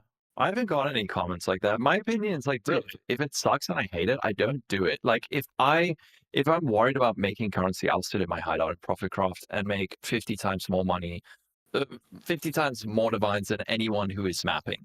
So like I'm not gonna punish myself to do some shit that like makes me sad. If all I care about is That's what you money, said. if all you care about is divines and you're mapping, you're playing the game wrong. Like so don't punish yourself if you think, oh, I'm not making enough divines. But that being said, the fact that it is kind of mandatory if you do want to go for that like max juice, I don't like that either. It would be nice to have something else. I think it really is a mixture of a lot of things. First off, I think it's way too easy to get all of the distilled emotions, right? It's very, very easy, very, very accessible. One thing. Two, you don't lose anything by putting it on your map, like putting in 3 paranoia or 3 greed or whatever you might be putting on your map. It doesn't spike the difficulty by that much. Like, of course, if you go into like isolation territory, right, then it starts getting really difficult, but it doesn't matter because you don't have to do that, right? You can still just do the very, very minimum juicing, and because of that, it spikes your loot up by really significant amount, but it doesn't cost you anything.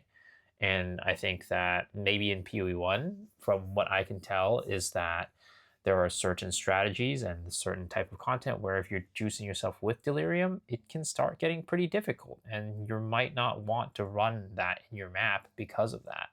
So I think there's just like a multi-layered reason why it's like such a widespread thing.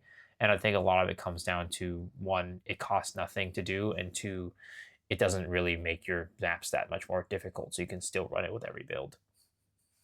Yeah, whereas in PoE1, like 100% Delhi is crazy, crazy, crazy difficult compared to like 20%, 40%. Like you feel those steps. Being able to run 100% Delhi is like, especially in a tier 17, that is like ultra, ultra hard.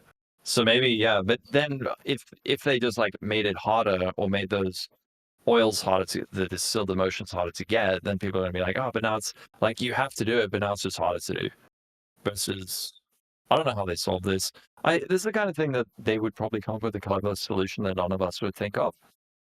And then, but I suspect what probably will happen is they'll just like nerf the hell out of it for now, just so it doesn't feel mandatory, and then maybe fix it. If they got rid of it, I don't think I would care that much. Same. Keep I would simulacrums. not give a Yeah. fuck. I like simulacrum. I think Yeah, simulacrum's fun. that's Yes.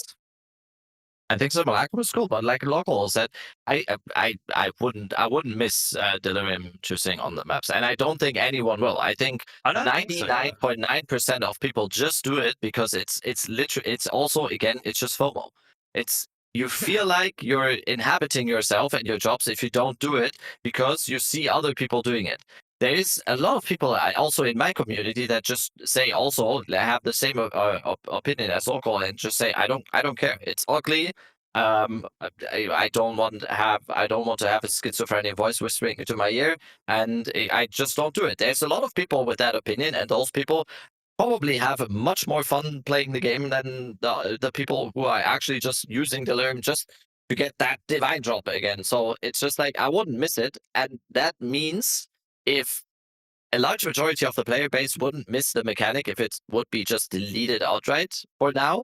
Um, I think it could be a sign towards what the next step could be, or I don't know if it will though.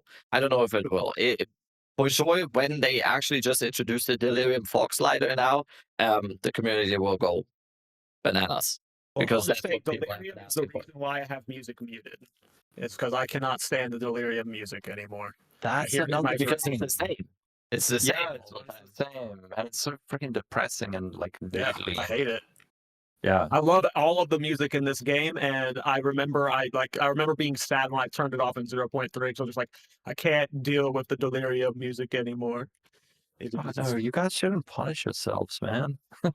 just sit in your hideout for like 2 hours, profit crops, and then you're like, all right, well, we're I gonna eventually compensate stopped for because of not running daily. crashes. Oh, Dell was like yeah. like straight up turning off my PC, so like I eventually just was forced to stop running Dell. I hope Which they're gonna fix that next league because performance. Dude, I spent so much money last league upgrading my computer because I was just like, I my know, I was CPU's there. not good enough. Yeah, you were there. My CPU upgraded the CPU, and then that wasn't good enough, so I upgraded the GPU. I spent like I don't know how many, like $2,000, $3,000 or some shit. No, I don't know how many, but a lot of money just fixing it. Probably like one and a Just to half play grand. PoE 1 again. No, yeah. Well, to play PoE 2 and not have like literally 2 FPS.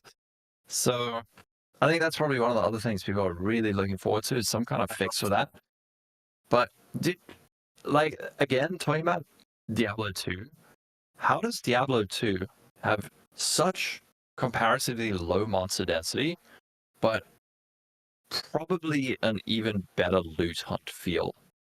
Because when you're fighting, you play D2, there are like individual monster packs. You can see that one there, and that one there, and that one there, and that one there. And it is very satisfying to kill them. So I wonder if they would ever do something like, hey, we're cutting monsters' density by like 50%, but improving drop rates by like 100%. That could fix it, but then they would probably have to like downscale area size. I don't know how they yeah, the problem right dig now is the themselves numbers are so out damn now. big. Exactly. And if you have like one monster pack every like 100 meters, oh, it's Especially in the campaign, like with that, ignoring like maps, like campaign layouts, those are pretty thick. So like if you have that would definitely have to shrink down. It's tough. that is the solution to visual clarity. You cannot have a game with 17,000 monsters where you're exploding entire screens of monsters and visual clarity. Like those two things are not compatible. Transparency But sliders. the moment you trust, but the thing is, then you're like, oh, now I stood on this ground effect and it killed me, and I couldn't. Well, The problem is there's a third element there. The third element is one shots. Like this game has so many like huge one shots that are like this game is actively trying to punish you for playing mechanically bad. That's why dodge rolls exist. So you could like iframing out of it. Like but every mechanic when we're talking about like a high density ritual that's got the like 0.2 chaos orbs, like that was not fair. You just couldn't see, and if you got stunned at any point, you died. Like there's a lot going on. I think that just makes it too hard. Yeah, but the thing is, if you could shrink everything down, but can they do that now, or is it's too far gone because people have seen what exploding entire screens feels like and looks Exactly. like. I don't want That- that to be lowered. So yeah, exactly. But so I don't think we're ever going to have visual clarity. Same thing as PoE 1. We're never going to have visual clarity because that's not the game. Maybe I'm wrong. Maybe Miso's right. Maybe Miso's right with sliders. But then what do you mean? Would you have like a dozen sliders for like I slide up double like DD has a slider, or is it like player projectile? effect. How do you Player skill effect? Player skill effect. Isn't that gonna feel weird? But what about monster skill effects? I don't think monster skill effects are Can you- really the issue that much most of the time. Oh, they are. I think you'd be surprised if you see like individual monster effects, like just like one monster effect, and you see like how much is going on, and then you do like 5 of those on top of each other, you can see it's just like mayhem. But maybe you're right. Maybe like player skill effect is the primary issue, sliding that down. But then how are you just gonna feel like you're waving your arms and like things are exploding, but you're not Well, I mean, seeing it's projectiles? transparency, so you Or- could adjust the level of transparency, so you could still see it, but it's like see through. Yeah, I mean maybe, but it again, it feels like maybe. Am I the only one that's okay with like the fantasy of like the explosion? Like I don't know. I love Yeah, when I do my poison builds, like the Wind Dancer build we did last patch in 02, like that had the cascading poison rabbit with the armor explosion. Like that's like visually horrible, but it's like fun. Like I don't know. I know the problem is like too much video clutter and not being able to see. Like I think the real problem for me is like all the ground effects. There's just too many ground effect yeah, problems. Like too many that's what ground most because effects. I love clutter. I love like big explosions, but it's just maybe too many ground effects. I don't know. Maybe I'm Ground the I wrong I effects also also player. are death. ground And I, effects are bad effects. I Like also how think they. that a lot of the complaints about visual clutter would be alleviated if the performance would be better. I know these that things too. are kind of in connection with each other because the visual clutter causes the FPS and the bad performance and whatever. And if the only solution is to cut down on the density, then that is, in my opinion, the solution. But um, like at the same time, imagine if the game would be running perfectly, like 120 FPS, completely perfectly with all these effects and whatever, then I don't think a lot of people would complain about visual clutter because then it becomes the thing that Caltech just said, it becomes super satisfying because you blow up the whole screen and everything just explodes. And I think the annoying thing is that it just becomes like this FPS like up and down. I think that's the annoying Yeah, thing. At the same time, I really like the point Loco was doing about Diablo 2 because he said Diablo 2, so I immediately agree with this point. Um, I like when he said that, I thought about that, and it is so noticeable in just my monkey brain when I remember that when you are, let's say, in the um when you are just doing terror zones now in Diablo 2 Resurrected, that's nothing for Diablo purists because that's a new thing in Diablo 2 Resurrected. But you just go towards like an elite group or whatever, and it actually means something. I don't know if Local maybe agrees with me with that. It actually it 100%. means something. You see the elite group, and you know, oh, this is going to be a chance for the big loot or whatever. In PvE2, I feel like it's much more, and I actually just had this thought now that when you said it, in PvE2, it's much more like fishing with a wide net. It's just like we're just blasting through the map, kill like 15,000 rare monsters that we don't even notice. I feel like there Exactly. is a way to maybe do that, cut down a little bit on the density, but make the actual rare elite groups, whatever they are called in PvE2, it's rare groups, make them actually matter a bit more then. I think I would like that a lot. I think that I would like that a lot because right now we have a case, and especially we have seen this in what the endgame builds look like in the current league or whatever. It's basically just a lawnmower. You're just zooming through. Don't even notice what you're doing and what you're killing, and then you just hoover up the stuff that you find along the way. And I think there is definitely a way to be more like Diablo 2 in a way, of actually just going into Chaos Sanctuary or something, and then there's this elite group, and then splat this elite group instead. Loot explosion, and then you go to the next elite group or something. It doesn't have to be this way that the Chaos Sanctum, the Chaos Sanctuary in this case, is just littered with mobs everywhere. Because yeah, the Diablo 2 has proven that it works in terms of just loot hunting that way. And I Yeah, know you're that's the laughing, thing. but it is undeniable. It is undeniable. It is People are gonna like riot against this, but that's the thing is you don't need, and I think this is what GG was going for with PoE2, is that you don't need 7,000 monsters on the game on the screen for combat to feel satisfying or for loot to feel satisfying. And I think, but you can't go back once they've done it. That's the problem, yeah, right? Where that's the problem, right? that is the problem, and people do not want that feeling now. Like if they were to do like D2, there'd be riots, even if it felt better. But I guess D2 exists if we want to play that. But I think this is the thing that GG was struggling with. They wanted that feeling, and then it just kept going one step at a time, one step at a time, with more and more and more. And then like Abyss is the most PoE1 league of all time, and Yes. yeah, like you can't go back from that. So yeah, like D2, I'm a fanboy. They did so much in that game, better than any ARPG ever. Like Monster Identity, that is just like something that's missing a lot from PoE 2. And I would love it back, but you can't get it. You can't have both things, I don't think. And that's okay, because like Kaltorak, I also love exploding entire screens of monsters. But But it is fun, yeah, but the visual clarity thing, I don't know how you solve that. Like you said, maybe it's just like have good performance, then it doesn't matter if you can't see anything. It's just like satisfying to do it. And then if you want to play D2, go play D2. yeah, I like what you said about this game's missing monster identity, because like really, like there's only a few of the end game bosses that have like an identity that's like an item you're farming it for. But like one of the reasons I don't play solo self found, Lil Thorns, but like Thorns is like to play it in solo self farm found, I would need to get a chance orb, and then I would need to get a cultist crown. And unless there's like, to me, what like I like MMOs and stuff. Like I've been playing Spirit Veil recently, where like you have mob types that have like items on it that they only drop, and that you can target farm them. So like, what if for my Crown of the Pale King, somewhere in Act 2, there's a mob type that has a higher chance of dropping a blank cultist crown that I can farm it and then send a chance orb into. Like, there's no like at the top level, there's very little mob identity with bosses, but at the low level, there is no identity for any enemy when it comes to loot. Outside of like maybe like the scarabs that drop jewels, You I sort would of love like can. ways to be able to target farm You like can. bases You can. specifically. You can.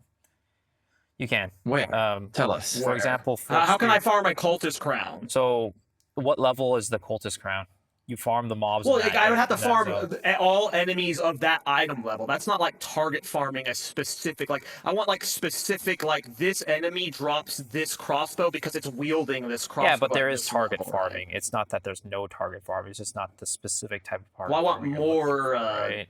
I guess what I meant to say is more direct target farming, like loot tables directly tied to certain Mhm. mobs, which That'd be interesting. That I think is an people will probably MMO also. thing, I guess. Yeah, that is more of an MMO thing. Although, like with PoE 1, they do have some of that with like bosses drop certain things, or like that you get certain uniques from certain content. But I think we don't even need specifically like these mobs drop this loot, but just having that like spam of like I'm gonna farm Jumanra a bunch of for like some good early uniques, even that, but so that you might not even need to find the cultist crown and then You're right. chance Yeah. it. You could say like, oh, act for the boss there. That is like the right break point for uniques to spawn, and then you farm that boss, and you do it like 50 times, I would and love then you that. get the item. That would be I would, cool. I would totally Yes, do that. I love boss. that's exactly what I meant earlier. It's like D2, Yeah. Yes. No, it doesn't even have to be like 50 types or whatever, but let's say you are really, really struggling with Jamanra, or you're struggling in Act 3 or whatever. Let's say you're struggling in Act 3 and you're getting into the first few zones of Act 3 and you're struggling. But you had a good time killing Jamanra. You just go back, kill Jamanra. You get like at least, I don't know, 3 to 4 rares every time, or like actual stuff maybe tailored even to your class or whatever. I don't know. I think that's fun, and I think I it's think part of an ARPG. Or unique. Yeah, unique drops would be huge. More like if we had a way unique to drops. farm uniques in the campaign, that would be nice. Yeah, just have like super high, way massively improved or increased chance of uniques dropping, and then make uniques good. Which also involves in like rebalancing itemization in general, which probably Yeah. then It's a means lot you of work. rebalance passive It's a lot free of work. and supports. I it is a lot of work, but at the same time, I think they've done something super weird with the path tree and support gems and a whole lot of like they got obsessed with this upside downside thing, which is an amazing idea from PoE. PoE 1 did that a lot. But the upside downside thing was like build defining upside, build defining downside. And often what's really cool is you could build around the downside. Like the downside could sometimes become an upside. That is the best feeling when you're playing a build. You're like, hold on, wait, this is just like a double upside if I can figure it out. But then they've gone and done that on everything where it's like, on the pass tree, 40% increased physical damage, 5% reduced attack speed. Can't build around that.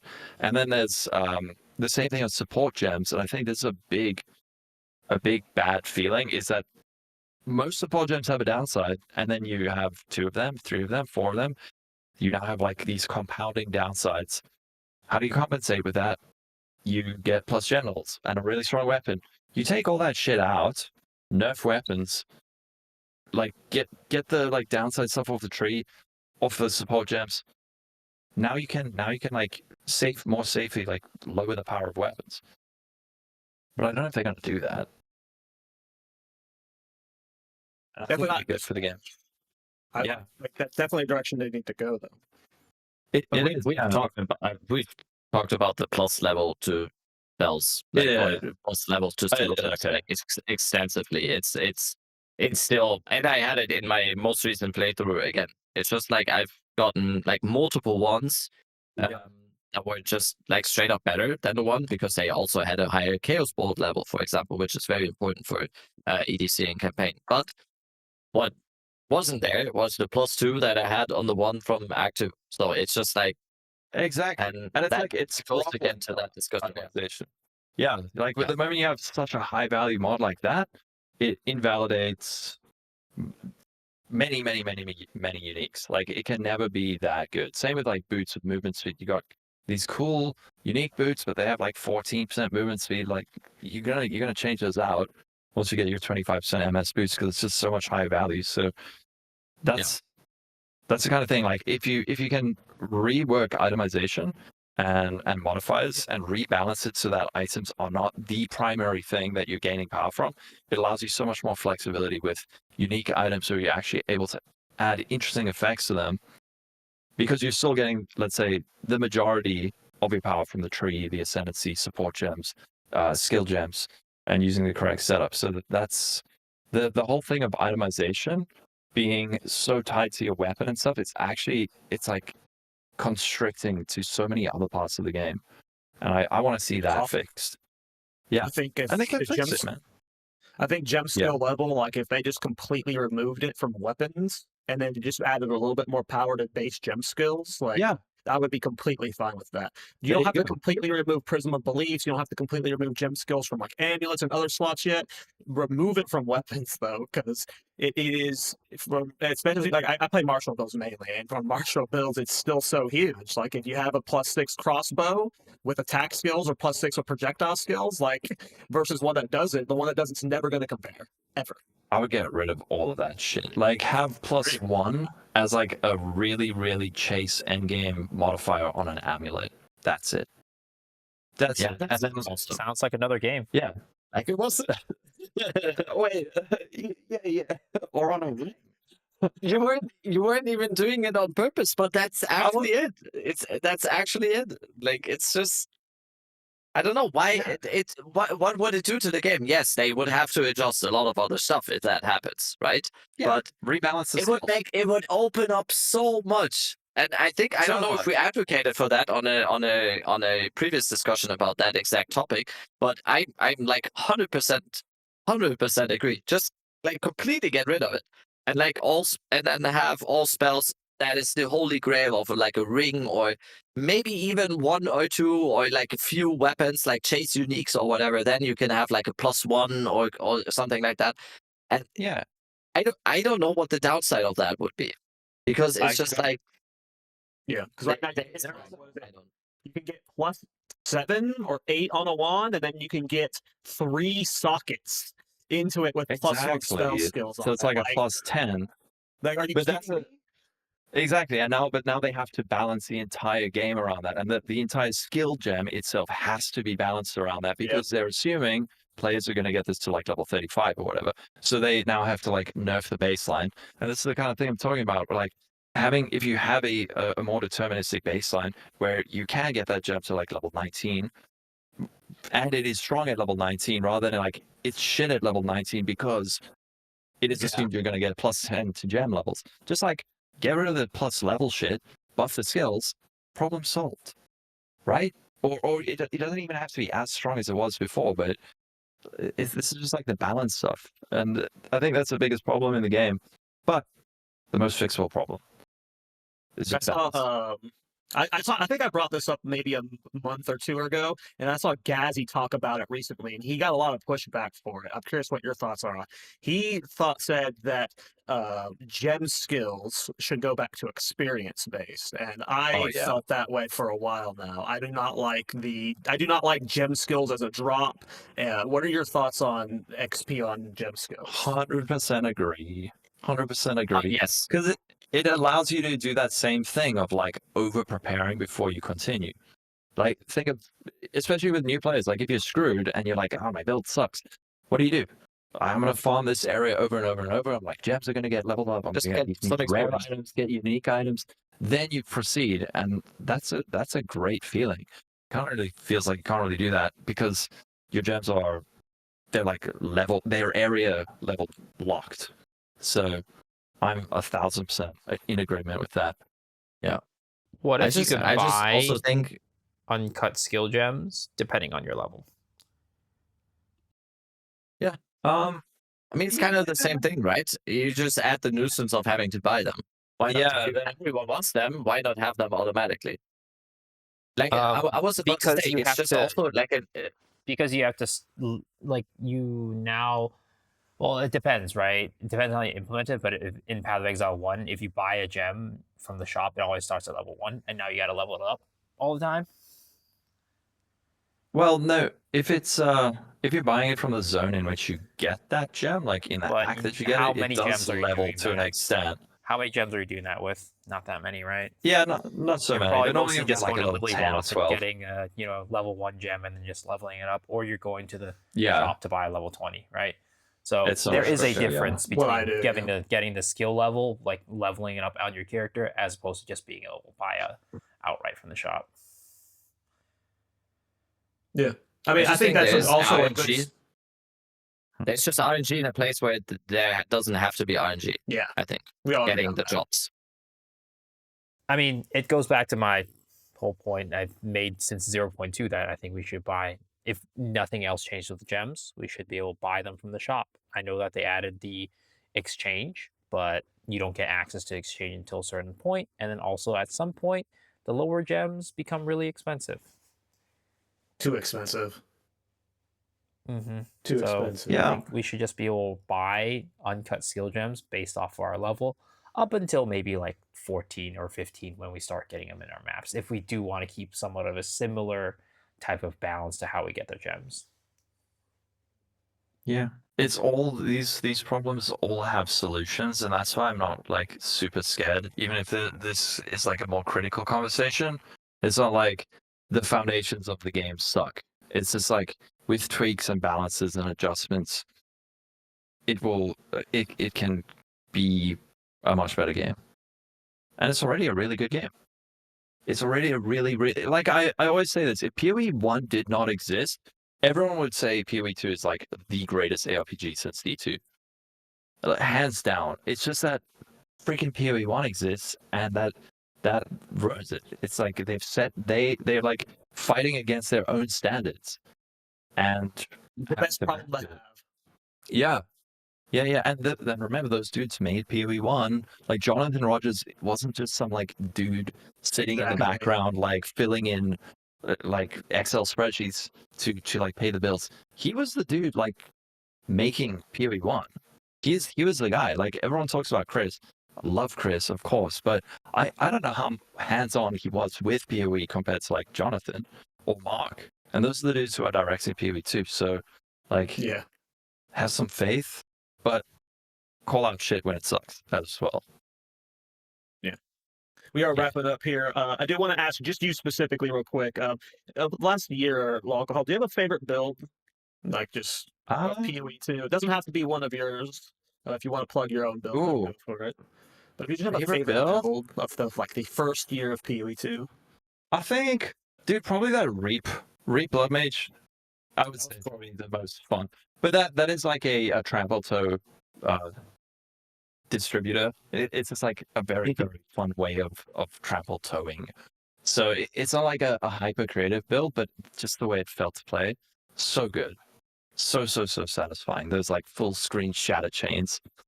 That felt like the most PoE to me. Oh yeah. How is Trample Toe Yeah. still untouched when heralds are getting nerfed every single patch? Heralds work with spells. That's another thing. Yes, that is a thing. Yeah. Miso slowly falling asleep.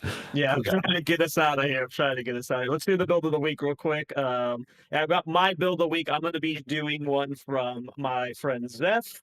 Let me know when you got it up, Miso.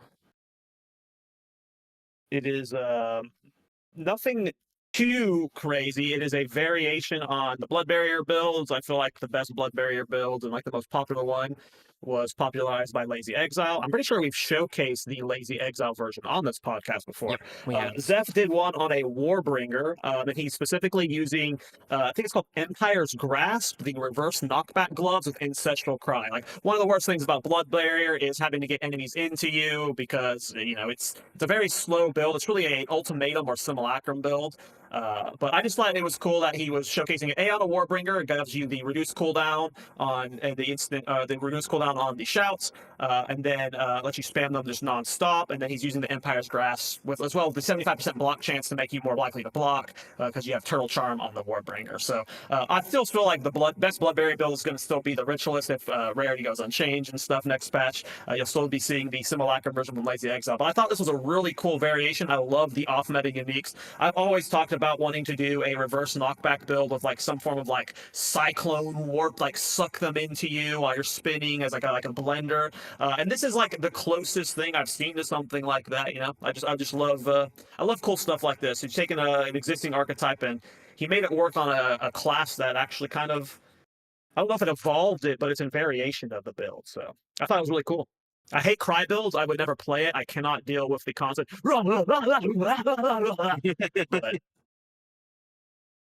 You know you can turn off sound, right? I don't want to do that because you have to. There's a lot of audio cues in this game you need to listen for. Yeah, you can turn off sound effects and keep dialogue on. That's the sound cues you need. No, That's not. you don't have like English. it turns off every sound effect though. I've seen that speedrunners play the campaign because I've done a lot of research on speedrunners now and speedrunning the campaign. I've seen a lot of them play the game actually just with dialogue. Really? So they hear the boss, what the boss say, and it's actually it's so ridiculous bad. Interesting. Just like you No, I just keep hear, my sounds on. there you go, and then like the witch being like sassy and stuff. It's so funny. Yeah, it's just late to the league, you know. There's not new builds popping up, but I was actually I've been trying to find something to level lately because I've been bored, and I was thinking about messing around with Blood Barrier build, and I stumbled upon this old one from Zeph. So, shout out to you, cool build. I love using special uniques. Obviously, anytime you use a unique like that, it's like you're giving up a rare that's going to have like 1,000+ armor and stuff. So like you take a big hit in the survivability when you're using stuff like that. But yeah, I love that stuff. Okay. Well, thank you for coming on the podcast, Logall. Yeah, Yeah, it was great. It was great. I'm super, super excited for 0.4. Super Yes. excited. Yes. Can't wait. Yes. You got any shout outs? What will you be doing? You doing any subathons or anything crazy like that? Probably not. But it is my birthday on the 5th of December, so you guys can all give me subs. That will be enough. Thank you. Oh, I know who I'm gonna raid after I've all dead asleep. After Yeah. the first session. Yes. Yes, because last time it was perfect because you raided me after you were done, and then you were online again when I finished. Yeah, the chain raid. We can do a chain raid Yeah. setup. Perfect. Perfect. Yeah. Take it away, Miso.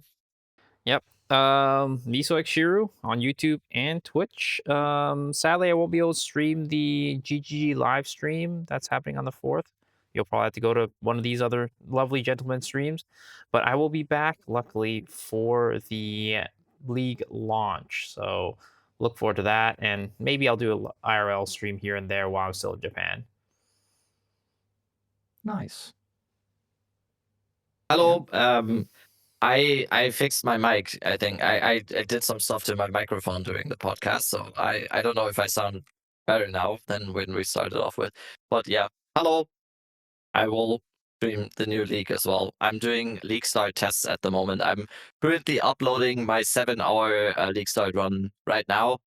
So if you want to see some possible league starters or possible things that you might be able to play throughout the campaign and have a good time with that, that's going to be my content for the next 2 weeks. So always.